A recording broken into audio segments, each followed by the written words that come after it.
Hey everyone, these are a pair of 3.5 speakers I have here at my home studio in my desk, and I just want to speak really quickly about a 3.5 inch speaker because if you are getting into music production, you may pass over small speaker sizes like this, but I just want to give you a little bit of a heads up. Like if you're in an environment like I am, I'm in a home studio, I'm in a room that's roughly like 9 feet by 11 feet. It is a home office room.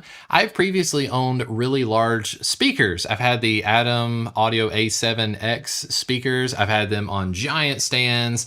I've had the whole setup and the rundown. Well, the thing is, the larger your speaker, the more volume they're going to produce. And there is a huge benefit of having that headroom. But if you're in a situation like I am, I don't want you to gloss over small speakers like this. Now, these are 3.5 inch Bluetooth speakers from Mackie.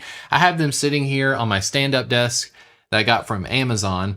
What I use this primarily for is checking my mixes. So I primarily mix and record using high quality headphones. I've got headphones from Beyerdynamic, headphones from Shure as well. I go through the headphone experience to make sure that what I'm getting is translating onto the computer. But what I use these speakers for is essentially like a confidence monitor. So if I'm listening to a YouTube video or I'm wanting to listen to my mix through a nice pair of speakers, I'll go with these all day long. I'm not pushing them. I'm not trying to use these for entertainment purposes. I'm not trying to like pump up a bunch of bass into the room. I want to reference the mix in a very natural way. So these are definitely so much better than your laptop speakers. They're so much better than your phone speakers. But what the 3.5 inch speakers are going to give you is versatility. So I also like the fact that, like, for instance, this speaker, this is my right speaker. It only has to have a couple of cords going in here, a positive and a negative. Now the other speaker that goes with it, that's the one that has the volume knob on it. That's where it's got all the switches. You can make some EQ moves if you want, but I'm going for simplicity.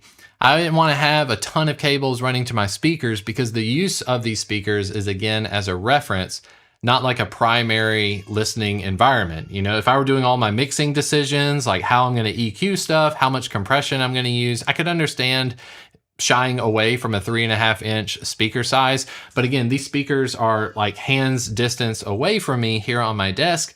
I need them to just kind of give me a little bit of confidence that as I'm listening to something, I can check them really quick. I can turn down the speaker volume and get back to my headphones world. So that's what's been working for me.